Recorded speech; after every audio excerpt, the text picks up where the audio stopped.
نحمده ونصلي على رسوله الكريم أما بعد فأعوذ بالله من الشيطان الرجيم بسم الله الرحمن الرحيم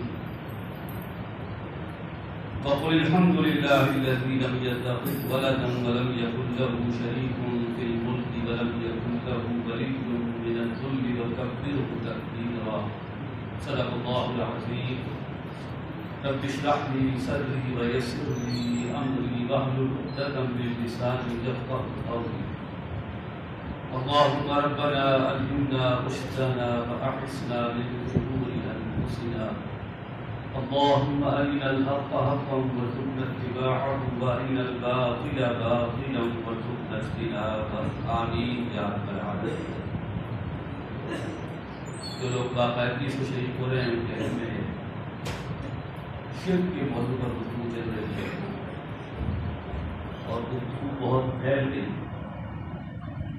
ہم نے شرک ذات کے بارے میں بات کی، اس کے بھی دو حصے تھے، مذہبی نوعیت کا شرک، فلسفیانہ نوعیت کا شرک۔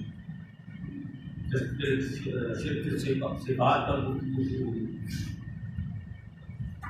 اس کے بعد پھر اس کے متعلقہ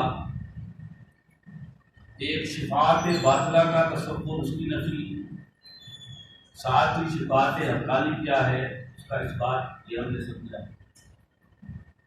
پھر جو نبی اکرم صلی اللہ علیہ وسلم کے حوالے سے روح اور بشر ہونے کی بحث ہے، یہ گزشتہ اتوار کا ہمارا موضوع ہے۔ اب تیسری اور آخری شرک الحقوق کی بحث ہو رہی ہے۔ آج اگر ہم مکمل کر سکے تو آج ورنہ پھر اگلے اتوار ہماری مکمل ہو جائے۔ جیسا کہ میں نے اعلان کیا کہ جیسے اللہ کی ذات میں یا اس کی صفات میں کسی کو شریک کرنا ناقابل معافی ظلم ہے، اسی طرح سے کچھ حقوق ایسے ہیں جو صرف اللہ کے لیے خاص ہیں، جو اللہ کے علاوہ کسی اور کو نہیں دیے جا سکتے۔ اگر وہ اللہ کے سوا کسی اور کو دے دیے جائیں گے تو شرک لازم آ جائے گا، اور یہ بھی پھر ناقابل معافی ظلم ہوگا۔ صرف ترتیب نوٹ کر لیں ان کی۔ سب سے پہلے اطاعت، یہ خالص اللہ کے لیے ہے، اللہ کے ساتھ یا اللہ کے حکم کو توڑتے ہوئے کسی اور کی اطاعت نہیں ہو سکتی۔ اللہ کے ساتھ کسی اور کی اطاعت جبکہ اللہ کا حکم نہ ٹوٹ رہا ہو تب تو ممکن ہے، لیکن اللہ کا حکم توڑتے ہوئے اور کسی اور کی اطاعت ہو جائے نہیں، یہ اس کی اجازت نہیں ہے، اس کی اجازت کر سکتا۔ اسی طرح سے محبت، یہ سب سے بڑھ کر اللہ کے لیے ہونی چاہیے۔ اگر کسی اور کی محبت اللہ سے بڑھ گئی، اور بڑھنا تو دور کی بات ہے برابر بھی ہو گئی، تو شرک لازم آ جائے۔ تیسری چیز دعا، صرف اور صرف اللہ سے، اللہ کے سوا کسی اور سے دعا نہیں ہے۔ چوتھی چیز اخلاص نیت، کوئی عمل بھی ہو تو وہ خالصاً اللہ کی رضامندی کے لیے ہونا چاہیے، اس میں دکھاوے کا پہلو نہیں ہونا چاہیے۔ دکھاوا آ جائے گا تو یہ بھی شرک بن جائے گا۔ اور پانچویں اور آخری چیز مراسم عبودیت، کچھ مراسم ہیں جو خاص اللہ کے لیے، جیسے سجدہ، رکوع، یہ خالصتاً اللہ کے لیے ہے، اللہ کے سوا کسی اور کے لیے نہیں ہے۔ ان پانچوں کو ہم اب ایک ایک کر کے سمجھیں۔ سب سے پہلی بات اطاعت، جس کے لیے نبی اکرم صلی اللہ علیہ وسلم نے فرمایا لا طاعت لمخلوق فی معصیۃ الخالق، مخلوقات میں سے کسی کا حکم نہیں مانا جائے گا اگر خالق یعنی اللہ کا حکم ٹوٹ رہا ہو، اس کی نافرمانی ہو رہی۔ اس کے لیے پہلے ایک تمہیدی مضمون سمجھیں۔ جو کہ بیان ہوا ہے سورہ بنی اسرائیل کی آخری آیت ہے، وَقُلِ الْحَمْدُ لِلَّهِ الَّذِي لَمْ يَتَّخِذْ وَلَدًا، اے نبی کہہ دیجئے کہ کل شکر کو تعریف اللہ کے لیے ہے جس نے کوئی بیٹا نہیں بنایا، وَلَمْ يَكُنْ لَهُ شَرِيكٌ فِي الْمُلْكِ، اور بادشاہت میں اس کا کوئی شریک نہیں ہے۔ بادشاہ حقیقی صرف اللہ ہے۔ ان الحکم الا للہ، حکم دینے کا اختیار صرف اللہ کو ہے، یہ کرو یہ نہ کرو، یہ اللہ کے سوا کسی کو اختیار نہیں۔ لیکن اس وقت کی دنیا کیا ہے اس کو سمجھیے اچھی طرح سے۔ آج کی دنیا میں سیکولرزم کا دور ہو رہا ہے۔ سیکولرزم کا ترجمہ اگر ہم کریں صحیح طور پر، لا مذہبیت غلط ترجمہ ہے، لا دینیت۔ مذہب کو تو اون کرتا ہے سیکولرزم۔ مذہبیت کی نفی میں اس لیے کر رہا ہوں کہ دنیا کے کسی ملک میں چلے جائیں جہاں سیکولرزم ہے، کیا وہاں آپ کو مسجد بنانے سے روک دیں گے وہ؟ کیا آپ کو نمازیں پڑھنے سے روک دیں گے وہ؟ کیا آپ کو روزے رکھنے سے روک دیں گے وہ؟ حج کرنے سے روکیں گے؟ زکات دینے سے روکیں گے؟ نہیں، ان میں سے کسی کام سے منع نہیں کریں گے۔ تو پھر سیکولرزم کے معنی لا مذہبیت تو نہ ہوئے، مذہب کو تو اون کر رہے ہیں، وہ ہر مذہب کو اون کرتے ہیں۔ کب تک؟ جب تک وہ ان کے اجتماعی معاملات میں انٹرفیرنس نہ کرے۔ جب اس کا عمل دخل مذہب کا ان کے اجتماعی معاملات میں آنا شروع ہو جائے تو پھر وہ اس کی نفی کرتے ہیں، اور وہ دین میں ہوتا ہے۔ دین ہے مکمل نظام زندگی، جبکہ آج ہم نے اسلام کو کیا بنا دیا؟ محض ایک مذہب۔ عقائد کی حد تک اسلام پر عمل کرو، عبادات کی حد تک اسلام پر عمل کرو، اور بہت زیادہ کرنا ہے تو اپنی شادی بیاہ فوتیدگی اسلام کے مطابق کر دو۔ یہ پرسنل لا کہلاتا ہے۔ اس میں وہ آپ کو کہیں گے کہ آپ اسلام پر جتنا چاہیں عمل کر لیں، کوئی رکاوٹ نہیں۔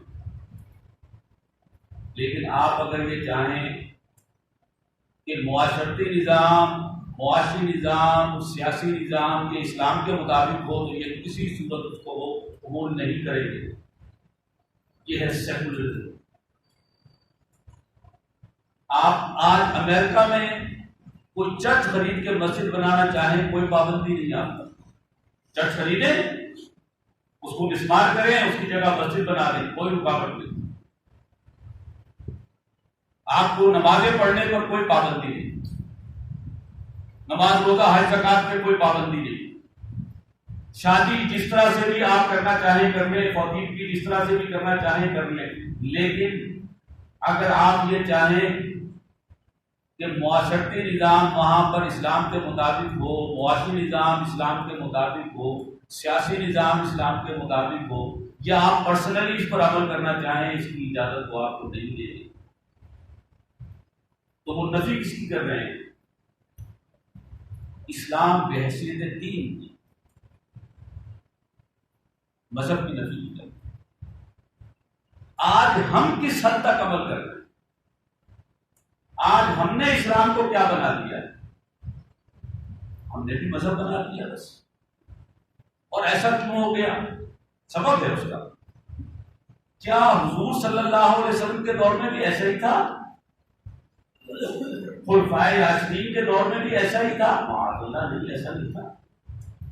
وہاں عقائد ہو، عبادات ہو، رسومات ہو، چاہے معاشرتی نظام ہو، معاشی نظام ہو، سیاسی نظام ہو، یہ 6 چیزیں گنوا رہا ہوں۔ 3 کا تعلق انفرادی زندگی سے، 3 کا اجتماعی زندگی سے۔ نبی اکرم صلی اللہ علیہ وسلم نے تو ان 3 جمع 3 6 کے لیے کوشش کی۔ عقائد بھی بدلے، عبادات کا نظام بھی بدلا، رسومات بھی بدلی، معاشرتی نظام کا پورا ڈھانچہ بدلا، معاشی نظام کا پورا ڈھانچہ بدلا، سیاسی نظام کا پورا ڈھانچہ بدلا، اور نظام خلافت قائم ہوا۔ جب آپ اس دنیا سے پردہ کر گئے اس وقت نظام خلافت قائم تھا۔ یہ 6 کی 6 چیزیں جو ہیں ان پر اسلام کے مطابق عمل ہو رہا ہوگا۔ خلفائے راشدین کے دور میں اس پر عمل ہوتا رہا، اور نوٹ کر لیں ہمارے ہاں دین سے دوری کے باعث یہ تصور ہے کہ شاید خلافت ختم ہو گئی تھی خلفائے راشدین کے بعد۔ خلافت ختم نہیں ہوئی تھی، خلافت جاری تو ساری تھی، چاہے وہ حضرت معاویہ رضی اللہ تعالیٰ خلافت موجود تھی۔ بعد میں یزید کے آنے کے بعد صرف کیا ہوا یہ سمجھنے کی ضرورت ہے۔ اس بات میرا موضوع نہیں ہے لیکن ذہن میں رکھ لیں کیونکہ اس سے باقی چیزیں سمجھ میں آئیں گی۔ جو یزید کے خلاف بغاوت ہوئی بیسیکلی وہ کس بنیاد پر تھی؟ کیا اسلام کا ڈھانچہ گر گیا تھا؟ کیا عقائد، عبادات، رسومات میں کوئی تبدیلی ہو گئی تھی؟ کیا معاشرتی نظام بدل گیا تھا؟ کیا معاشی نظام بدل گیا تھا؟ نہیں، ان 5 میں کوئی تبدیلی نہیں ہوئی تھی۔ تبدیلی ہوئی تھی تو صرف سیاسی نظام کی سطح پر کہ اسلام میں کیا تھی؟ خلافت۔ اور ملوکیت میں کیا ہوتا ہے؟ بادشاہ، اور بادشاہ میں کیا ہوتا ہے؟ باپ کے بعد بیٹا۔ اور یہاں حضرت معاویہ رضی اللہ تعالیٰ کے بعد یزید کی نامزدگی ہو گئی تھی، پہلے ہی بنی سے بغاوت، اختلاف رائے شروع ہو گیا تھا جب یزید کو نامزد کیا گیا۔ یہ جو ایک کمی آ گئی تھی، کیونکہ پہلے ایک کمی آتی ہے تو وہ دوسری کمی کا راستہ کھولتی ہے، دوسری کمی آتی ہے وہ تیسری کمی کا راستہ کھولتی ہے۔ یہ پہلی کمی تھی جو ہمارے یہاں آئی کہ ملوکیت کا آغاز ہو رہا، باپ کے بعد بیٹے کی نامزدگی ہو رہی تھی۔ اور یہ اصل میں ایک اور بات سمجھ لیں، یہاں یہ اظہار تھا اس بات کا کہ اب اسلامک پوائنٹ آف ویو سے ہم کمزور ہو گئے، ہماری وہ کمٹمنٹ اسلام کے ساتھ نہیں رہی جو حضور صلی اللہ علیہ وسلم کے دور میں تھی، خلفائے راشدین کے دور میں تھی۔ وہ جو بام خانہ جنگی مسلمانوں کے مابین ہوئی حضرت عثمان غنی رضی اللہ تعالیٰ کے دور خلافت میں کہ عہد پر شروع ہو کر، اور حضرت علی رضی اللہ تعالیٰ کے دور خلافت میں اس سے جو کمزوری در آئی تھی اور اس کے بعد کے جو حالات بنے، اس میں محسوس ہوا کہ اب آئیڈیالوجیکلی ہم نہیں چل سکتے، اب کسی قبیلے کی عصبیت چاہیے، طاقت چاہیے جو کچھ پر موجود ہے۔ یہ ایک کمزوری کا اظہار تھا، احساس تھا، اسی کی بنیاد پر بنو امیہ وہ اسی لیے بنے کہ اموی خاندان کی حکومت پہ قائم ہوئی۔ یہ کمزوری کا پہلو تھا جو آ رہا تھا جس کے خلاف مسلمان کھڑے ہوئے، اور کوئی کمی واقع نہیں ہوئی تھی۔ آج ہمارے یہاں بدقسمتی سے جو نعرہ بازی ہوتی ہے، اور وہ تو سمجھا یہ جاتا ہے کہ گویا کل اسلامی منہدم ہو گیا تھا معاذ اللہ۔ تو علامہ اقبال بھی ایک موقع پر جو کہہ گئے تھے اسلام زندہ ہوتا ہے کربلا کے بعد، معاذ اللہ، کو اسلام پورا کا پورا ڈھانچہ گر نہیں گیا تھا۔ ہاں یہ ضرور تھا کہ جو کمی آ رہی تھی اس کو روکنے کی کوشش ہوئی کہ یہ کمی بھی نہیں آنی چاہیے، یہ کمی آئے گی تو کسی دوسری کا راستہ کھولے۔ یہ ہے جس کو ہمارے ذہن میں رہنا چاہیے کہ اس وقت چھٹی منزل جو ہے، جو اصلاً اجتماعی زندگی کی تیسری منزل تھی، وہاں اس کے بھی ایک حصے میں کمی آ رہی تھی کہ خلیفہ جو ہے مسلمانوں کے مشورے سے مقرر ہونا چاہیے۔ امر المسلمین ہے یہ تھی کہ حضرت عمر رضی اللہ تعالیٰ کی رائے کہ خلافت کیا ہے؟ امر المسلمین، مسلمانوں کے مشورے سے ہو، جس کی وہاں پر نفی ہو رہی، باقی پورا نظام چلتا ہے۔ بہرحال آج کی دنیا میں کیا ہے، دیکھیے اس دور میں ابو جہل کیا کہتا تھا، یا اور جو کافر تھے، سردار تھے، وہ کیا کہتے تھے؟ وہ یہ کہتے تھے کہ ہم بڑے بڑے سردار ہیں، چودھری ہیں، کچھ سردار ہماری بھی مانی جانی چاہیے، کچھ سرداری ہماری بھی مانی جانی چاہیے، تو کچھ لوگ کچھ دو کرو، کچھ ہم تمہاری مان لیتے ہیں، کچھ تو ہماری مان لو۔ یہ قرآن غیر ھذا ابدل، اس قرآن کے سوا کوئی اور قرآن لاؤ یا اس میں کچھ تبدیلی کرو۔ یہ قرآن مجید جو ہے ہماری چودراہٹ، ہماری جو ہے سرداری، اس کو تو مانتا ہی نہیں سرے سے نا، تو کچھ لوگ کچھ دو کا اصول کرو۔ تو وہ کچھ نہ کچھ لوگ کچھ دو کی بات کرتے تھے، لیکن آج کیا ہے؟ آج وہ کہتے ہیں کہ اسلام کا جو معاشرتی سیاسی نظام ہے، اس کا کوئی عمل دخل ہماری عملی زندگی سے نہیں ہوگا۔ انہوں نے بالکل ہی اس کو دیش نکالا ہے۔ آج کی دنیا، پوری دنیا جس سوچ کے تحت جی رہی ہے وہ کیا ہے؟ بادشاہی اللہ کی ہمیں بھول نہیں، اور اللہ کیا کہہ رہا ہے؟ لا ولم یکن لہ شریک فی الملک، بادشاہت میں اس کے ساتھ کوئی شریک نہیں۔ اب یہ مسلمانوں کا امتحان ہے کہ اللہ ہی کو بادشاہ مانتے ہو تو پھر عملاً مانو، عقائد، عبادات، رسومات میں بھی اللہ کی مانو، معاشرتی نظام، معاشی نظام، سیاسی نظام میں بھی اللہ کی مانو۔ اور یہ اس وقت تک نہیں ہو سکتا جب تک خلافت قائم نہ ہو۔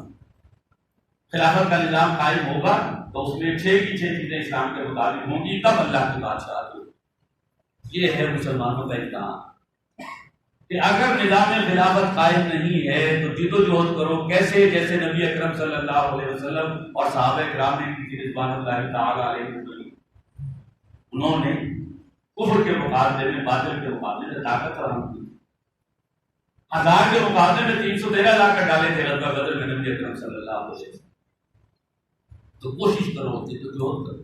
تو یہ جو نظام خلافت کے قیام کے لیے کوشش اور جد و جہد ہے، یہ وہ جو شرک لازم آ رہا ہے ہمارے اوپر، اس سے بچنے کے لیے کہ اگر نظام خلافت بالفرض قائم نہ بھی ہوا تو اللہ کے حضور کہہ سکیں گے کہ اللہ ہم نے کوشش کی تھی کہ نظام خلافت قائم ہو جائے تاکہ تیری بادشاہت ہو،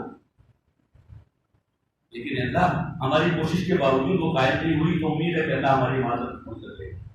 لیکن اگر ہم نے اس کے لیے کوشش ہی نہیں کی، جد و جہد ہی نہیں کی، تو اللہ کے حضور کیا معذرت پیش کر سکیں گے؟ اللہ پوچھے گا شرک کے تحت زندگی بسر کرتے رہے۔ اب آپ اندازہ لگائیے سورہ مائدہ میں جو مضمون آیا، وَمَن لَّمْ يَحْكُم بِمَا أَنزَلَ اللَّهُ فَأُولَٰئِكَ هُمُ الْكَافِرُونَ فَأُولَٰئِكَ هُمُ الظَّالِمُونَ فَأُولَٰئِكَ هُمُ الْفَاسِقُونَ۔ جو اللہ کی نازل کردہ شریعت کے مطابق فیصلے نہیں کرتے وہی کافر ہیں، وہی ظالم ہیں، مشرک ہیں، اور وہی فاسق و فاجر ہیں۔ آج یہ تینوں کی تینوں باتیں پوری دنیا کے مسلمانوں پر منطبق ہو رہی ہے، سوائے افغانستان کے طالبان، آج سب پر منطبق ہو رہی ہے، کیونکہ ہم وہ جو 3 گوشے ہیں، معاشرتی، معاشی، سیاسی، اس میں اسلام پر عمل پیرا نہیں ہے، اور نظام خلافت کے قیام کے لیے وہ کوشش جد و جہد بھی نہیں کر رہے۔ اور اسی کو کہا سورہ مائدہ میں، قُل لَّسْتُمْ عَلَىٰ شَيْءٍ قُلْ يَا أَهْلَ الْكِتَابِ لَّسْتُمْ عَلَىٰ شَيْءٍ حَتَّىٰ تُقِيمُوا التَّوْرَاةَ وَالْإِنجِيلَ وَمَا أُنزِلَ إِلَيْكُم مِّن رَّبِّكُم۔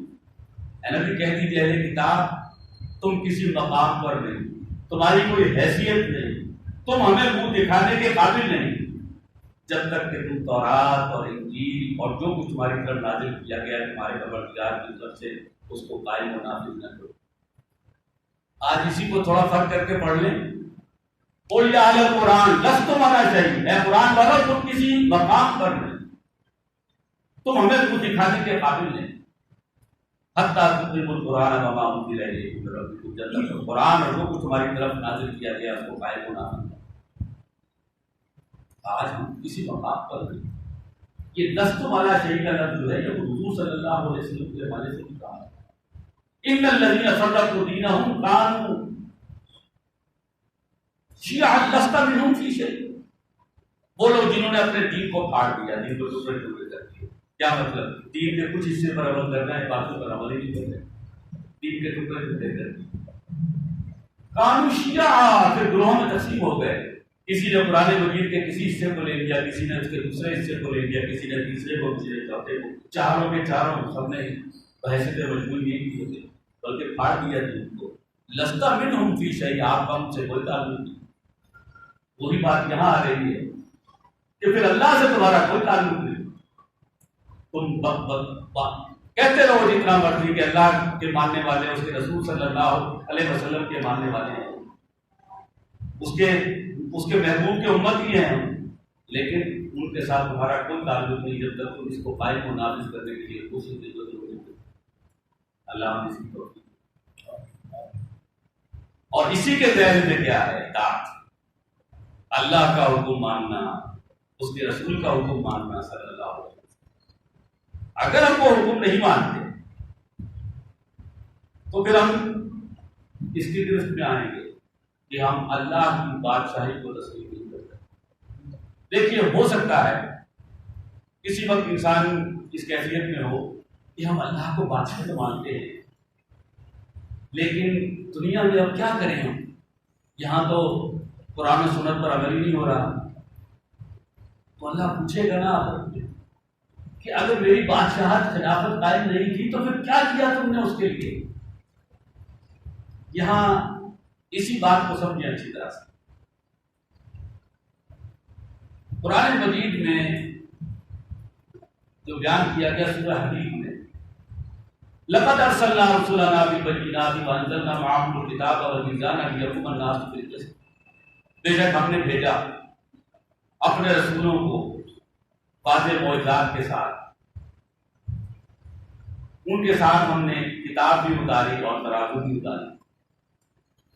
ليقوم الناس بالقسط، تاکہ لوگ عدل و انصاف پر پائیں. رسولوں کو بھیجے جانے کا مقصد کیا تھا؟ عدل و انصاف کا نظام قائم ہو، یعنی نظام خلافت قائم. تمام رسول اس لیے بھیجے گئے. اور نوٹ کر لیں رسولوں کے آنے پر کیا ہوتا تھا. اگر کوئی قوم ایمان لے آتی تھی تو ٹھیک ہے، ورنہ جو ایمان لے آئے اور رسول کو ایک طرف کر دیے گئے، باقیوں پر عذاب آ گیا، تو رسول اور اہل ایمان ہی رہ گئے، تو گویا نظام خلافت قائم ہو گیا.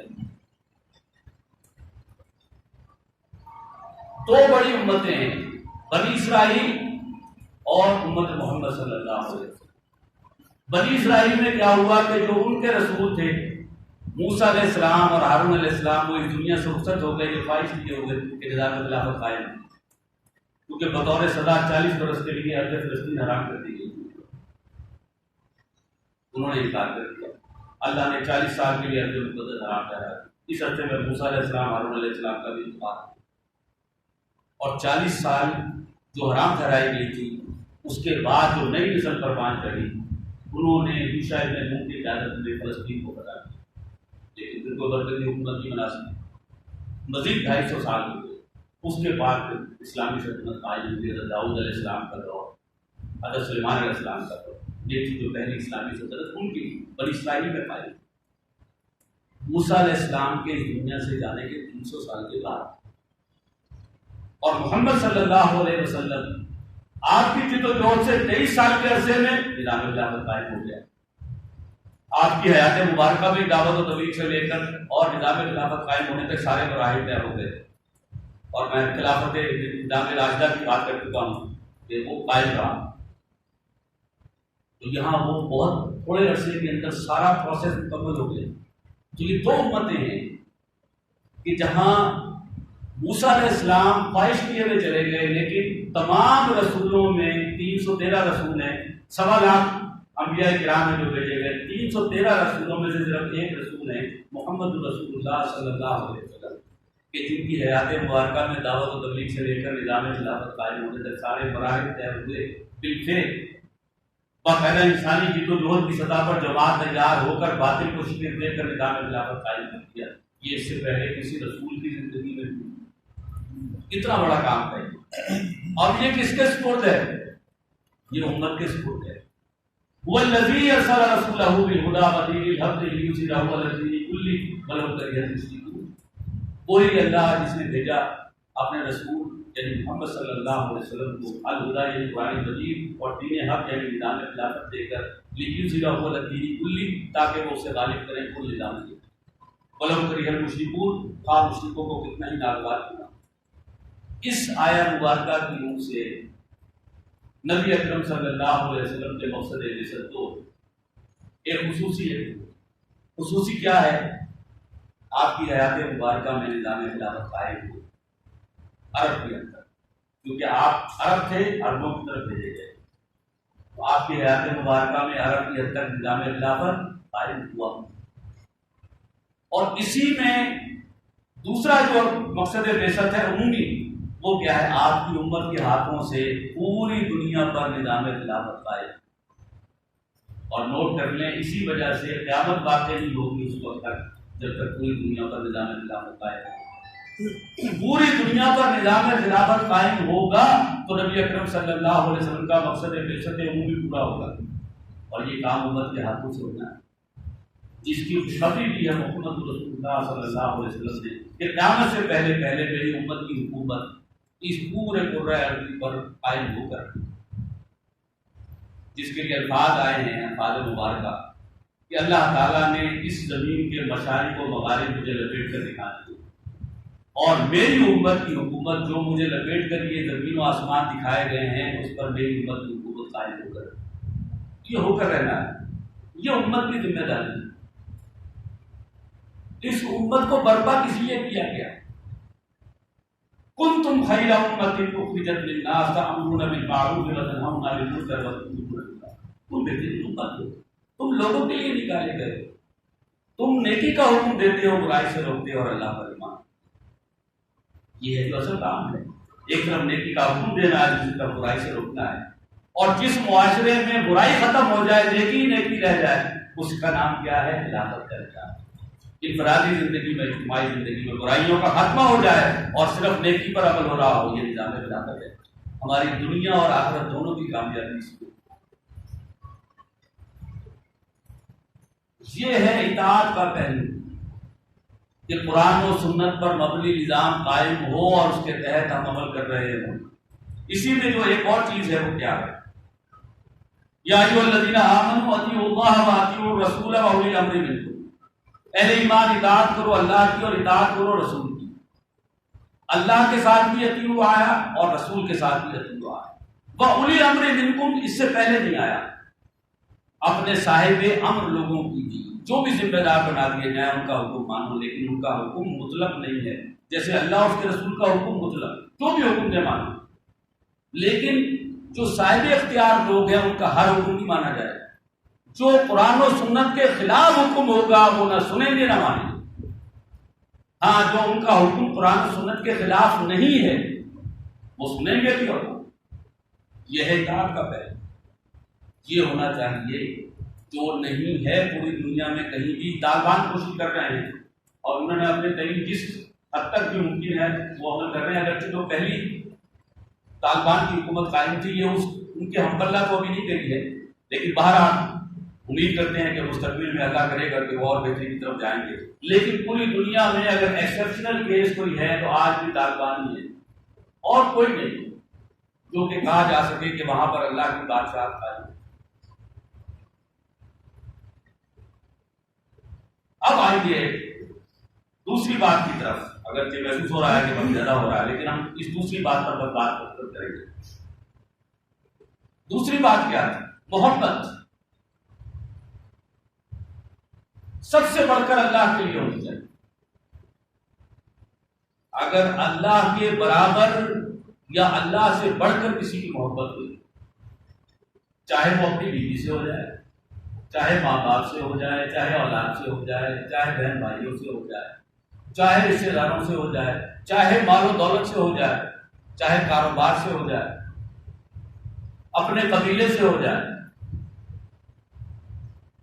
یا اپنے ملک سے ہو جائے، کسی سے بھی ہو جائے تو شرک لازم ہو جائے. جیسے کہ سورہ بقرہ میں فرمایا گیا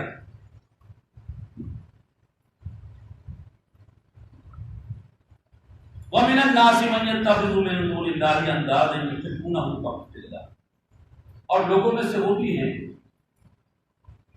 جو اللہ کے مد مقابل ٹھہرا لیتے ہیں اور ان سے ایسی محبت کرنے لگتے ہیں جیسی اللہ سے کرنی چاہیے. وَالَّذِينَ آمَنُوا أَشَدُّ حُبًّا لِلَّهِ. اور اہل ایمان شدید ترین محبت، سب سے بڑھ کر محبت اللہ سے کرتے ہیں. جو کوئی بھی اللہ سے بڑھ کر محبت کسی سے بھی کر رہا ہے تو وہ جان لے اس نے اللہ کے مقابلے میں کسی دوسرے کو معبود بنا لیا. یہ ہے جس سے بچنا. اور اس کے لیے جو پیمانہ ہے وہ کیا ہے؟ وہ سورہ توبہ کی آیت نمبر 24. قُلْ إِنْ كَانَ آبَاؤُكُمْ وَأَبْنَاؤُكُمْ وَإِخْوَانُكُمْ وَأَزْوَاجُكُمْ وَعَشِيرَتُكُمْ وَأَمْوَالٌ اقْتَرَفْتُمُوهَا وَتِجَارَةٌ تَخْشَوْنَ كَسَادَهَا وَمَسَاكِنُ تَرْضَوْنَهَا أَحَبَّ إِلَيْكُم مِّنَ اللَّهِ وَرَسُولِهِ وَجِهَادٍ فِي سَبِيلِهِ فَتَرَبَّصُوا حَتَّىٰ يَأْتِيَ اللَّهُ بِأَمْرِهِ وَاللَّهُ لَا يَهْدِي الْقَوْمَ الْفَاسِقِينَ. اے نبی سے کہہ دیجیے کہ اگر تمہارے آباء و اجداد اور تمہارے بیٹے اور تمہارے بھائی بہن اور تمہاری بیویاں اور تمہارے رشتے دار یہ 5 دنیاوی تعلقات کی رشتے داری کی محبت ہے، وَأَمْوَالٌ اقْتَرَفْتُمُوهَا، اور وہ مال جو تم نے جمع کر کے رکھے ہیں، وَتِجَارَةٌ تَخْشَوْنَ كَسَادَهَا، اور وہ کاروبار جس میں تمہیں نقصان کا خطرہ رہتا ہے، وَمَسَاكِنُ تَرْضَوْنَهَا، اور وہ گھر جو تمہیں بہت محبوب ہیں، بڑے چاؤ سے بنائے ہیں، أَحَبَّ إِلَيْكُم مِّنَ اللَّهِ وَرَسُولِهِ، اگر تمہیں یہ زیادہ محبوب ہے اللہ سے، اس کے رسول سے، وَالْجِهَادِ فِي سَبِيلِهِ، اور اس کی راہ میں جہاد سے، فَتَرَبَّصُوا، تو پھر جاؤ انتظار کرو، حتیٰ یأتی اللہ بِأمرہ، یہاں تک کہ اللہ تعالیٰ اپنا فیصلہ فرما دے۔ محترم ڈاکٹر اسرار احمد رحمۃ اللہ علیہ یہاں فرمایا کرتے تھے تو جاؤ پھر دفع ہو جاؤ یہاں تک کہ اللہ اپنا فیصلہ فرما دے۔ واللہ لا یہدی القوم الفاسقین، اور اللہ تعالیٰ ایسے نافرمانوں کو ہدایت نہیں دیا کرتا جن کے دلوں میں بیوی کی، بچوں کی، ماں باپ کی، رشتے داروں کی محبت، مال و دولت کی محبت، کاروبار کی محبت، گھروں کی محبت، یہ 8 محبتیں ہیں۔ یہ مال و دولت دنیا، وہ رشتہ و پیبند، بتانے کہہ کو گما لا الہ الا اللہ، یہ 8 محبتیں کیا ہیں؟ یہ ذہنی خیالی بت ہیں، اور اللہ کے سوا کوئی بات نہیں۔ سب سے بڑھ کر محبت الہ کے لیے، اللہ کے لیے ہونی چاہیے، نہ کہ ان رشتے داروں کے لیے اور مال و دولت کے لیے۔ اگر تم ان سے محبتیں کر رہے ہو اللہ سے بڑھ کر، تو یہ خیالی بت ہیں جو تم نے اپنے دلوں کے اندر بنا کر بٹھایا۔ پہلے زمانے میں بتوں کی پوجا کی جاتی تھی، وہ بت تھے جو باقاعدہ پتھر کے بنے ہوتے تھے، یہ خیالی بت ہے جو تم نے اپنے دلوں میں بنا لیے ہیں اور تم ان کی پوجا کر رہے ہوتے اگر تم اللہ سے زیادہ محبت ان سے کر رہے ہو۔ اللہ اور اس کے رسول کی محبت کا پیمانہ پھر کیا ہے؟ وہ تو دل میں ہوگی، عمل میں کیا ہوگا؟ وہ ہے جہاد فی سبیل اللہ، اور وہ کیا ہے؟ نظام خلافت کے قیام کے لیے کوشش، جدوجہد، کہ نظام خلافت کو قائم کرنے کے لیے ہم کوشش کر رہے ہوں، جدوجہد کر رہے ہوں، ہم برائی کے خلاف من باندھ رہے ہوں اور نیکی کو پھیلانے کی کوشش کر رہے ہیں۔ یہ ہے جو یہاں پر بتایا گیا، اور فرمایا جن کے دلوں میں یہ 8 محبتیں، یا 8 میں سے کچھ محبتیں زیادہ ہوں گی اللہ کے مقابلے میں، اللہ ایسے نافرمانوں کو ہدایت نہیں دیتا۔ پہلے تمہیں یہ محبتیں جو ہیں یہ کم کرنی پڑے گی اور اللہ کی محبت کو بڑھانا پڑے گا، تب ہدایت ملے گی، ورنہ نہیں ملے گی۔ یہ پیمانہ کیا جا رہا ہے۔ اسی بات کو سورہ کہف کی آیت نمبر 110 میں جو کہا گیا، ابھی میں پہلا حصہ چھوڑ رہا ہوں کیونکہ مجھے اندازہ ہو رہا ہے کہ وقت زیادہ ہو جائے، لیکن ترجمہ کرنے بس اس کا، قل انما انا بشر مثلکم یوحی الی انما الہکم الہ واحد، اے نبی کہہ دیجیے کہ میں تو تمہاری طرح کا ایک انسان ہوں، فرق صرف یہ ہے کہ میری طرف وحی کی جا رہی ہے، اور اس کا خلاصہ کیا ہے کہ تمہارا معبود بس ایک ہی معبود ہے۔ فمن کان یرجو لقاء ربہ، پر جو کوئی اپنے پروردگار سے ملاقات کی امید رکھتا ہو، فلیعمل عملا صالحا، بس اسے چاہیے کہ وہ نیک اعمال کرے، ولا یشرک بعبادت ربہ احدا، اور اپنے پروردگار کے ساتھ عبادت میں کسی کو شریک نہ ٹھہرائے۔ یہ عبادت میں کسی اور کو ساتھ شریک ٹھہرانا کیا مطلب ہے؟ عبادت کیا ہے؟ اس کی جو تعریف بیان کی گئی ہے وہ کیا ہے؟ العبادت تجمع اصلین، عبادت 2 چیزوں کے مجموعے کا نام ہے، غایت الحب و غایت الذل والخضوع، اللہ تعالیٰ کی انتہائی درجے کی محبت اور پھر اپنے آپ کو انتہائی درجے میں اللہ کے سامنے بچھا دینا، یہ عبادت ہے۔ وہی 2 باتیں جو میں نے کہی، محبت اور اطاعت، ان دونوں کو ملا دیں، محبت کے ساتھ اللہ کی اطاعت، تو یہ عبادت ہے۔ اور اللہ جو ہے، اور جو کوئی اپنے پروردگار سے ملاقات کی امید رکھتا ہے اسے کیا چاہیے؟ وہ نیک اعمال کرے اور اپنے پروردگار کی عبادت میں اس کے ساتھ کسی کو شریک نہ ٹھہرائے۔ یعنی محبت ہو تو سب سے بڑھ کر اللہ کے لیے، اور اطاعت ہو تو سب سے بڑھ کر اللہ کے لیے۔ جہاں کہیں اللہ اور اس کے رسول کی حقوق کی خلاف ورزی کی بات آ جائے تو فوراً انکار کرتے ہیں کہ یہاں ہم نہیں مانیں گے، صرف وہیں تک مانیں گے جہاں تک اللہ اور اس کے رسول کی حقوق کی خلاف ورزی نہ ہو، وہاں تک ماننے میں کوئی حرج نہیں، لیکن جہاں اللہ اور اس کے رسول کی خلاف ورزی ہو رہی ہو وہ حکم نہ ہم سنیں گے نہ مانیں گے۔ یہ ہے جو درجے بچہ ہے۔ محبت سب سے بڑھ کر جو ہے وہ اللہ کی ہونی چاہیے، جو یہ تبھی ہوگی، عبادت بھی کا تقاضا، اور اس کے لیے جو ہے ہماری جو تخلیق کی گئی وہ بھی کس لیے کی گئی، ہمیں جو پیدا کیا گیا کس لیے کیا؟ وما خلقت الجن والانس الا لیعبدون، میں نے نہیں پیدا کیا جنوں اور انسانوں کو مگر اپنی عبادت کی، اسی کے لیے تو پیدا کیا ہے۔ کہ محبت کے ساتھ اللہ کا ہر حکم مانیں، اس کے سامنے بچھ جائیں، محبت کے ساتھ اس کا ہر حکم ماننے کے لیے تیار ہو۔ اسی کے لیے پیدا کیا ہے جنوں کو پھر انسان کو، لیکن یہ حاصل نہیں ہو سکتا جب تک کتاب میں کیا بتایا ہوں۔ میں اللہ تعالیٰ سے دعا کرتا ہوں کہ اللہ تعالیٰ آپ توفیق دے کہ ہم نظام خلافت کو قائم کرنے کی جدوجہد کریں، برائی کے خلاف بند باندھیں اور نیکی کو پھیلانے کی کوشش کریں تاکہ اس معاشرے سے برائیاں ختم ہو جائیں اور نیکی ہی کا دور دورہ ہو اور وہی نظام خلافت ہے۔ اللہ مجھے بھی اور آپ کو اس کی توفیق عطا فرمائے۔ اقول قولی ھذا واستغفر اللہ لی ولکم ولسائر المسلمین۔ کوئی سوال اگر آپ